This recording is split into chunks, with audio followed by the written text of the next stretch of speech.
दोस्तों स्वागत है आप सभी का हमारे यूट्यूब चैनल एज स्टडीज में। मैं आतिशुद्दीन आज आपको पढ़ाने वाला हूँ। आपको पता है ना, अरे यार मैं बार बार वीडियो में बोलता हूँ, साइंस का क्लास 9th का chapter 13 why do we fall ill. Why do we fall ill ये हमारा पार्ट 4 है शायद, आई डोंट नो। मैं पार्ट्स पे यार ध्यान नहीं देता, पार्ट्स तो आपको स्क्रीन में दिख गया होगा, ओके, या फिर स्क्रीन में भी दिख गया होगा। तो यार वो सब छोड़ते हैं, हम पार्ट छोड़ते हैं। हमको पढ़ना क्या है अब, मैंने आपको बताया था पार्ट 3 में कि अब हम पढ़ेंगे प्रिंसिपल ऑफ ट्रीटमेंट और प्रिंसिपल ऑफ प्रिवेंशन।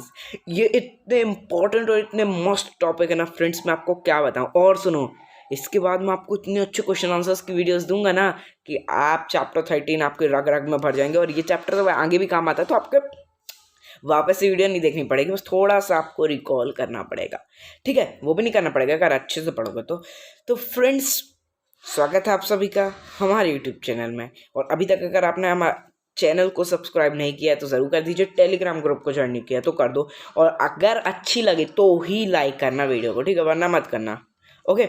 तो चलो चलते हैं अपने चैप्टर की ओर, प्रिंसिपल ऑफ ट्रीटमेंट। आप मेरे साथ देख रहे हैं प्रिंसिपल ऑफ ट्रीटमेंट। बता दूं भाई मैं अतिशय हूँ, ठीक है।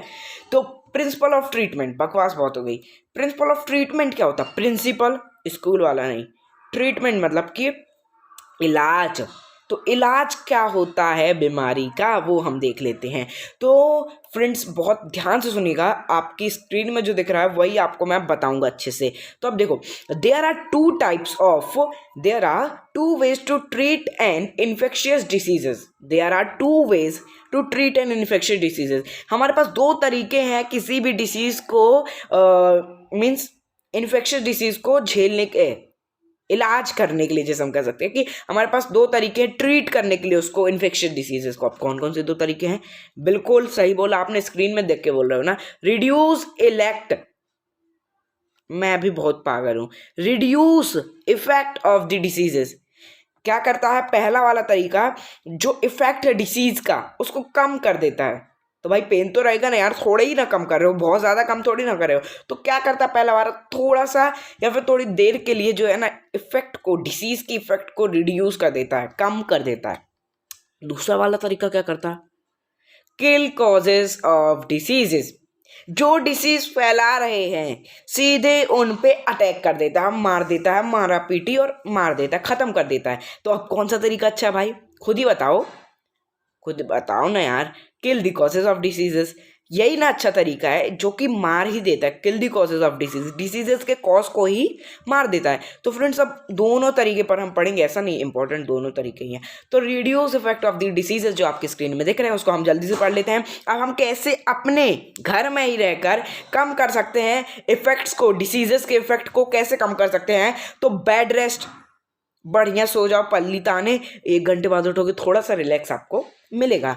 मेडिसिन्स, थोड़ी हल्की फुल्की मेडिसिन्स खा के, ठीक है, उससे आप जो है ना डिसीज़ के इम्पैक्ट को रिड्यूस कर सकते हो, ठीक है। जैसे कि फीवर आपको हुआ है तो फीवर आप अच्छे कंबल अम्बल ओढ़ के सो जाते हो, उसके बाद आपका थोड़ा देर में ठीक हो जाता है। जो लो फीवर होता है, जैसे दर्द वर्द होता है आपको तो आप वहाँ पे कपड़ा बांध लेते हो, मैं घर के इलाज बताऊँ तो आपको, या फिर कोई मेडिसिन खा लेते हो, जो पेन किलर रहती हैं। और लूज मोशन जैसे आपको होते हैं तो उसमें आप ऐसे ही घर के नुस्खे आजमा लेते हो। ऐसे बहुत सारी डिसीजेज है जो कि घर पे ही ठीक हो जाती है, ओके। आप देखो भाई आगे देखें, but this method will not make pathogens go away. पर ये जो मेथड्स है ना ये पैथोजेंस को नहीं भेजते, ये सिर्फ काम करते हैं। पर ये गलत चीज़ है फ्रेंड्स। अगर आपको बुखार हुई तो अगली बार ना हो तो उनके पैथोजेंस को ही मार दो, किल कर दो। अब आगे वाले ट्रीटमेंट में kill the causes of the diseases में हमको यही पढ़ना है। तो चलो पढ़ लेते हैं kill the causes of diseases, ठीक है। तो kill the causes of diseases, kill the causes of diseases, diseases के कॉज को ही हटा देना। बहुत सारे पॉइंट्स है याद रखने आपको। Pathogens can be killed by 2 common methods. Pathogen जो है वो 2 कॉमन मेथड से किल हो सकते हैं, मर सकते हैं। कौन कौन से हैं? 1 वेज टू यूज मेडिसिन, एक तो है मेडिसिन यूज कर लो, ठीक है, पावरफुल मेडिसिन, या फिर ड्रग्स। वो ड्रग्स नहीं जो मैंने पार्ट 1 में बताया था आपको, ये ड्रग्स सुनो, ड्रग्स एक ही प्रकार के होते हैं। अगर हम उसको मीन्स मेडिसिन के रूप में लेंगे, मतलब कि कम मात्रा में लेंगे तो वो हमारे लिए फ़ायदा करेगा। पर अगर ज़्यादा मात्रा में करेंगे तो आप तो जानते ही बहुत नुकसान करता है। ड्रग्स बहुत ही खतरनाक चीज़ है, भाइयों का भाई, ठीक है, मैंने आपको बताया था। तो या तो ड्रग्स को है ना, वो ड्रग्स क्या है, पैथोजेंस को मार देते हैं, ठीक है, पैथोजेंस को वो मार देते हैं। Drugs should not effect host metabolic, पूरे मेटाबॉलिक पे वो इफेक्ट नहीं करता अगर हम कम मात्रा में यूज़ करें तो। और ड्रग्स आर एंटीबायोटिक्स, ड्रग्स जो है ना वो एंटीबायोटिक्स है, हम ही उसको अपने लिए हार्म बनाते हैं ज़्यादा यूज़ करके। Okay, pathogens microbes have different biochemical life processes, और जो पैथोजेंस हैं, माइक्रोब्स जो हैं, उनकी बहुत ज़्यादा बायोकेमिकल लाइफ प्रोसेसेस होती, बहुत सारी, ठीक है। और biochemical life process could be pathway for sanitize synthesize, और ये जो बायोकेमिकल लाइफ प्रोसेस होती है पाथवे में ही होती है, मतलब जहाँ सिंथेसाइज मतलब बॉडी पार्ट्स में ही होती है। और antibiotic blocks bacteria synthesize pathway without affecting our own, और ये जो एंटीबायोटिक्स हम लेते हैं ना, ये क्या करती है, उन ब्लॉक्स को ही मतलब कि वो जो वो जहाँ मैं आपको बता रहा था सिंथेसाइज जो वो करते हैं वहाँ पास बायोकेमिकल, उसको ही वो ब्लॉक कर देती, बंद कर देती, जिससे बैक्टीरिया जो हैं वो सिंथेसाइज नहीं कर पाते हैं और पाथवे को अपने, और जो विदाउट इफेक्टिंग, और हमारी बॉडी को भी वो इफेक्ट नहीं करता। तो आप समझ पा रहे हैं कि नहीं, समझ पा रहे हैं ना?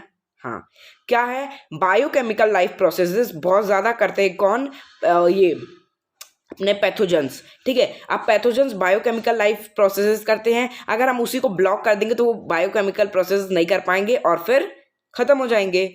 ओके, और एक दो से तो इम्यून सिस्टम ही अपना लड़ लेता है, और अगर ये अपन इनको ख़त्म नहीं करेंगे तो ये अपनी टीम बना लेंगे और फिर हम पे हार्म कर देंगे, और फिर हम कुछ नहीं कर सकते, जल्दी वैसे कुछ नहीं कर सकते। ओके, तो ये उनको ख़त्म करना बहुत ज़रूरी होता है, और ये हमारी बॉडी को इफेक्ट करते भी नहीं, मतलब कि जो ये एंटीबायोटिक्स होती ना, ये अपनी बॉडी को इफेक्ट नहीं करती हैं फ्रेंड्स। ओके, आगे देखते हैं आगे क्या है।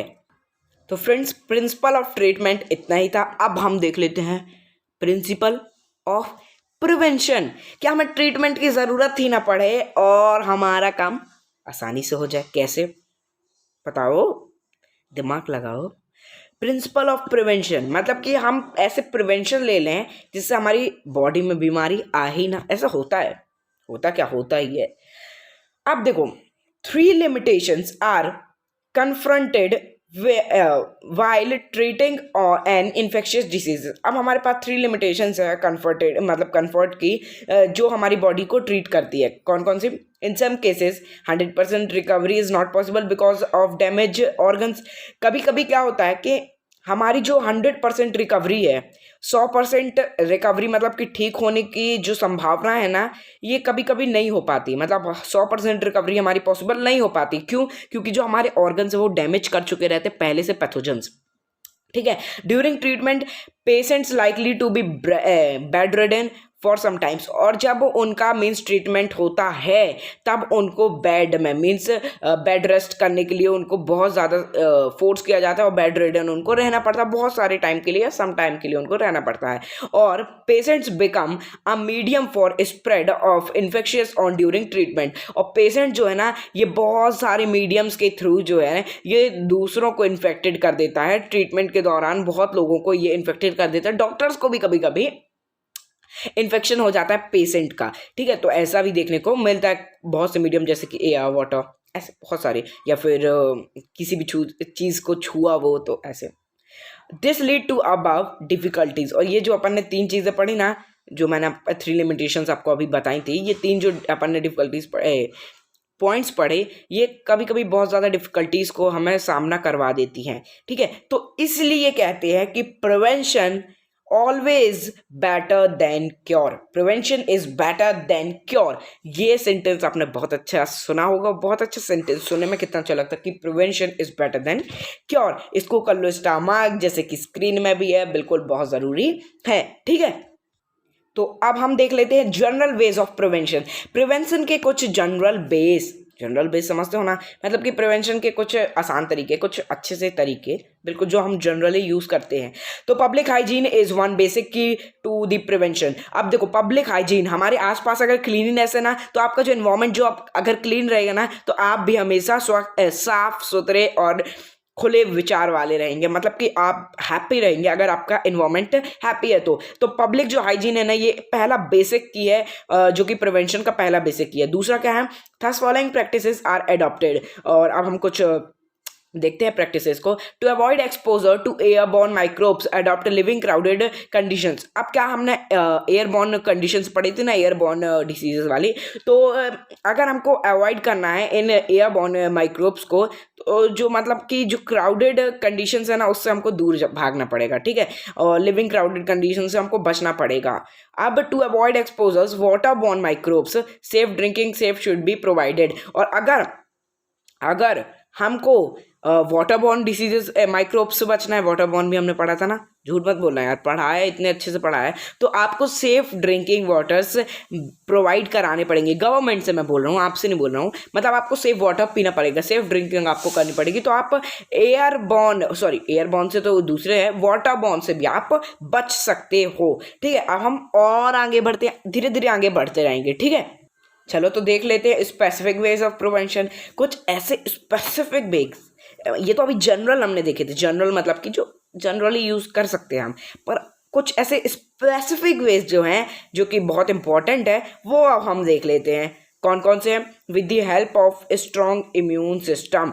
अगर हमारा इम्यून सिस्टम अच्छा है ना, तो हम कोरोना वायरस से भी लड़ सकते हैं। आपने ऐसा सुना होगा कि इम्यून सिस्टम स्ट्रॉन्ग रखो भाई, ठीक है। तो इम्यून सिस्टम अगर हमारा स्ट्रॉन्ग है तो हम बच सकते हैं। Immune system is defence system of the body. अब भाई बात यही आई कि इम्यून सिस्टम क्या है, ठीक है। तो इम्यून सिस्टम जो है ये डिफेंस सिस्टम है, हमारी बॉडी का डिफेंस मतलब लड़ने वाला सिस्टम, आर्मी, हमारी बॉडी की आर्मी, जिससे आप याद रख सकते हैं कि immune system is a defence system of the body, ठीक है। Immune system has specialised cells. अब इम्यून सिस्टम के खुद नहीं लड़ने जाता, वो आलसी है थोड़ा सा। इम्यून सिस्टम के पास बहुत सी सेल्स हैं, ऐसी एक स्पेशलाइज्ड सेल है जो लड़ती है, WBC, वाइट ब्लड सेल्स जो हैं वो लड़ते हैं किससे? पैथोजन से। और जो भी डिसीज, जो भी बैक्टीरिया हमारी बॉडी के अंदर आता है, उससे कौन लड़ता है भाई? WBCs लड़ते, बिल्कुल याद रखना, WBC, ठीक है। अब क्या है आगे?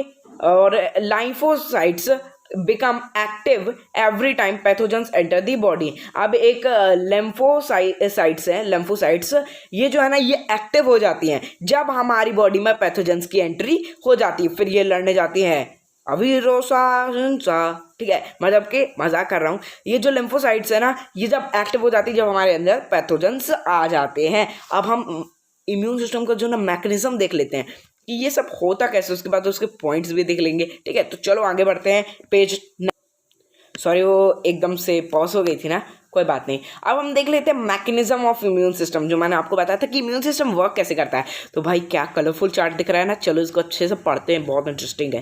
पैथोजेंस जो लाल कलर से मैंने इंडिकेट किया, अगर आपको ये बिल्कुल सही लग रहा हो कि रेड कलर से इंडिकेट किया, बिल्कुल सही भाई दोस्त, तो लाइक कर देना वीडियो को।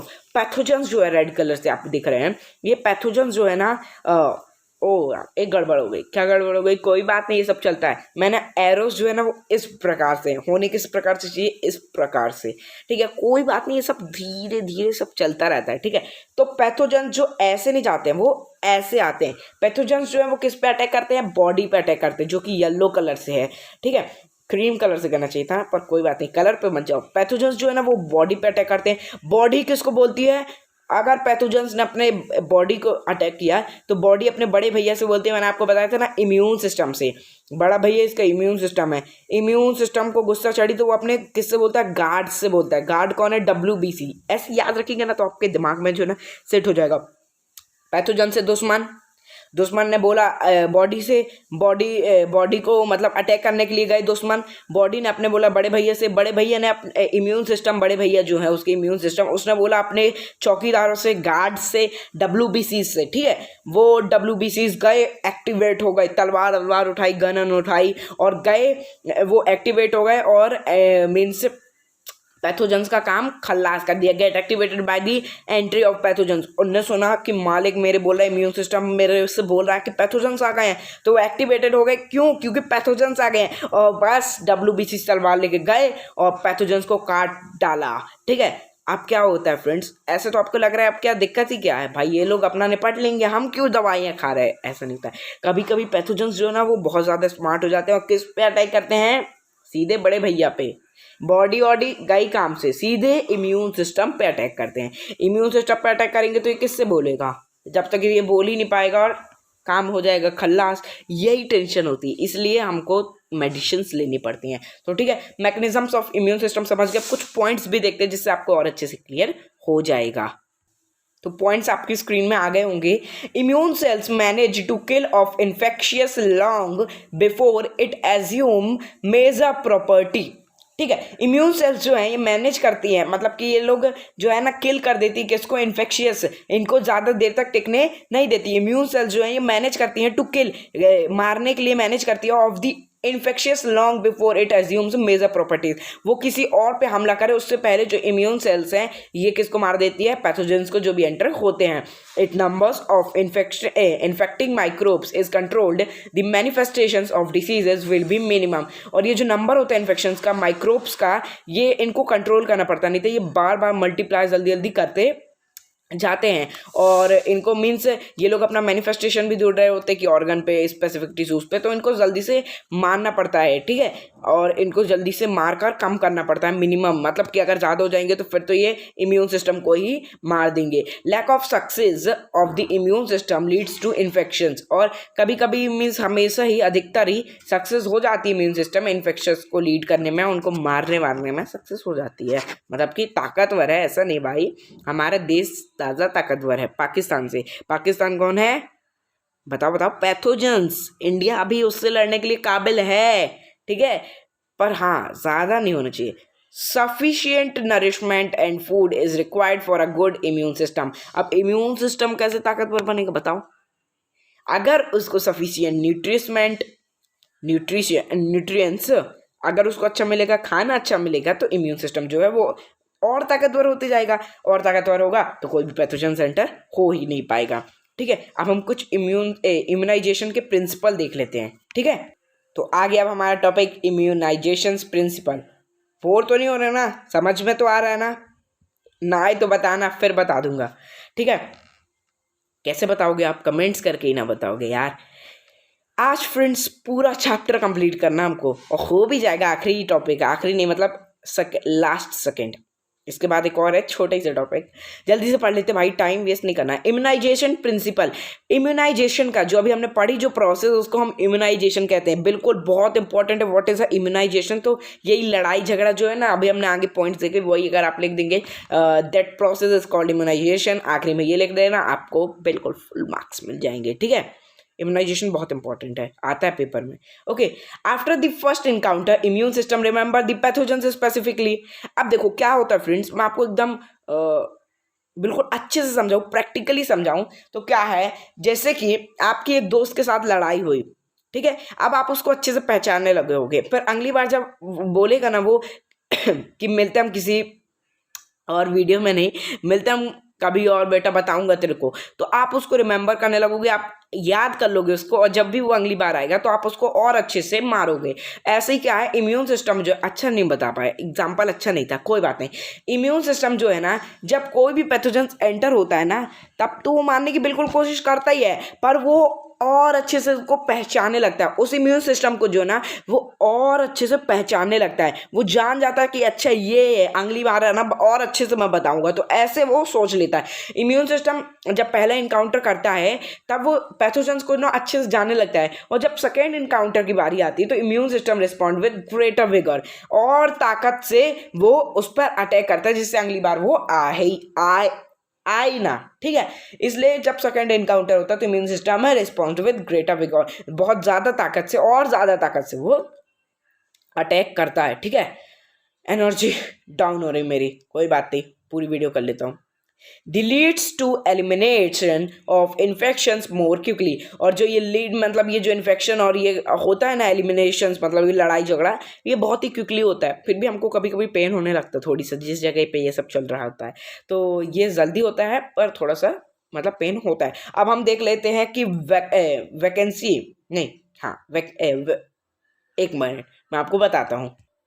तो इम्यूनाइजेशंस, वैक्सीनेशन मैं बोल ही नहीं पा रहा था, ठीक है, मजाक नहीं। वैक्सीनेशन क्या होता है भाई, वैक्सीन तो आपने सुनी होगी, कोरोना वायरस की वैक्सीन आ रही है भाई, आ रही है, इंजेक्शन अभी लगेंगे, सबको इंजेक्शन लगेंगे, ठीक है। तो वैक्सीनाइजेशन क्या होता है, ऐसी कोई वैक्सीन जो कि आपको पर्टिकुलर डिसीज से बचाती है, उसी को हम वैक्सीन कहते हैं। मतलब कि मैंने तो अभी आपको ऐसे बता दिया। अब इम्यूनाइजेशन की वैक्सीन क्या होती है ये देख लेते हैं हम। बहुत ध्यान से सुनना, बहुत ही मस्त है ये, ठीक है। Fooling immune system to develop memory for a particular infection. बताओ मतलब कि क्या मस्त चीज़ है कि हम क्या करते हैं। मैंने आपको बताया फर्स्ट इनकाउंटर हमने देखा था ना, तो फर्स्ट इनकाउंटर में जो है ना वो अच्छे से पहचानता नहीं है, पर जैसे ही सेकेंड इनकाउंटर होता है तो वो अच्छे से जर्म्स, हाँ कुछ भी कह लो आप, जर्म्स कह लो, माइक्रोब्स कह लो, हमने क्या पढ़ा था, पैथोजेंस, है ना, पैथोजेंस कह लो, कुछ भी कह लो। तो जब क्या होता है, हम इम्यून सिस्टम को बुद्धू बनाते हैं, बेवकूफ़ बनाते हैं, टोपी पहनाते हैं। क्या करते हैं हम, एक ऐसा ही एक पैथोजेंस जैसा एक नमूना जैसे हम कहें, अपनी बॉडी पे भेज देते हैं वैक्सीन के थ्रू, ठीक है। वो हमको कुछ हार्म नहीं पहुंचाता है, बस वो क्या करता है, इम्यून सिस्टम को बुद्धू बना देता है। इम्यून सिस्टम अब उसको जानने लगता है। तो सेकेंड एनकाउंटर में हमने क्या पढ़ा था, वो बिग मतलब कि अच्छे विगोर से उसको अटैक करता है। तो ऐसे फर्स्ट वाले को हम उसको बुद्धू बनाते हैं, तो दूसरी बार अगर वो असली में आ गए तो फिर अच्छे से उनको देख लेता है। मैं आपको बताऊं, बिना मैसेज रहे तो आ ही नहीं सकते ना, हम लोग पढ़ते हैं और हमको लोग डिस्टर्ब करते हैं, पर कोई बात नहीं, अपन को ध्यान नहीं देना। मैं this is done by putting something that mimics microbes, जो मिमिक्स करें, मतलब कि बिल्कुल माइक्रोब्स जैसे दिखें। और मैंने आपको बताया नमूना, और this does not cause diseases. मैंने आपको बताया कि वो कुछ हार्म नहीं पहुंचाते, वो कोई डिसीज नहीं होती उनसे, कुछ डिसीज नहीं होती, सिर्फ एक नमूने रहते हैं नकली के, बुद्धू बनाना, ठीक है। इम्यून सिस्टम फ्रॉम एंटीबॉडीज, और ये इम्यून सिस्टम फ्रॉम एंटीबॉडीज मतलब कि ये जो कॉजेज होते हैं ये एंटीबॉडीज के रूप में हम लोग लेते हैं, ठीक है।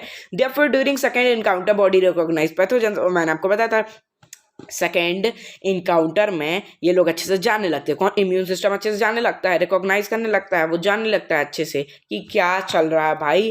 अब मैं आने दो, अगली बार मैं आपको अच्छे से बताता हूँ, ठीक है। तो आगे क्या है, थर्स डिस्ट्रॉय इट, हाँ, thus destroy it before it can spread.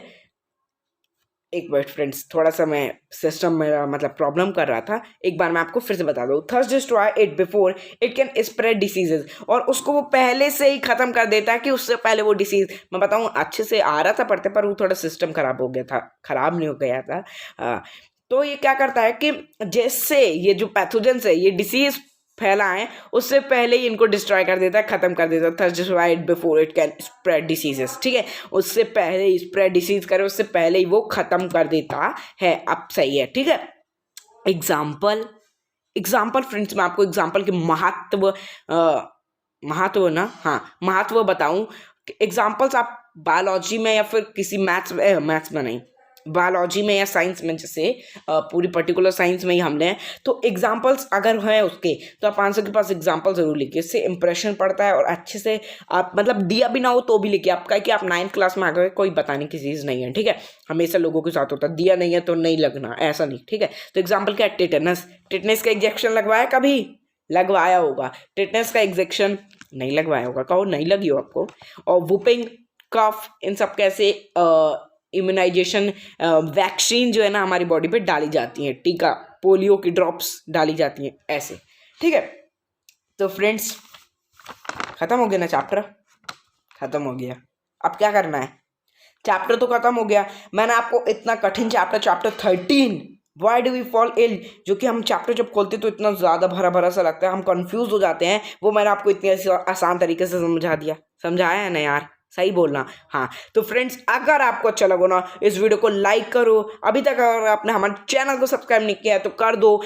Join नहीं किया, ग्रुप को ज्वाइन नहीं किया तो उसको कर लो भाई, वो बहुत इंपॉर्टेंट है। और अभी तक अगर आपने वीडियो को तो लाइक कर ही दिया होगा, और अभी कमेंट्स ज़रूर करना यार कि कैसा लग रहा है। पूरा चैप्टर कवर कर दिया, उसमें आपने एक भी बार कमेंट नहीं किया हो तो अभी कर दो कमेंट, ठीक है। कमेंट कर दो, हाथ बीच में नहीं लाते हैं, कमेंट कर दो। मिलते हैं हम किसी और वीडियो में। अगर ये वीडियो अच्छी लगी हो ना तो कमेंट ज़रूर करना, ठीक है। मिलते किसी और वीडियो में किसी और चैप्टर को लेके, क्योंकि ये वाला चैप्टर खत्म कर दिया। हाँ यार, चैप्टर 2 हमने सॉरी आधा छोड़ दिया ना, अब इसी को कवर करेंगे यार। आधा छोड़ दिया, मैं याद ही नहीं था मुझे, तो वो वाला चैप्टर कवर करेंगे। मिलते किसी और वीडियो में। अगर ये वाली वीडियो अच्छी लगी हो तो इसे लाइक कर देना, ठीक है। मिलते हैं किसी और वीडियो में और इंटरेस्टिंग तरीके से। तो चलो भाई, goodbye goodbye goodbye, see you, bye.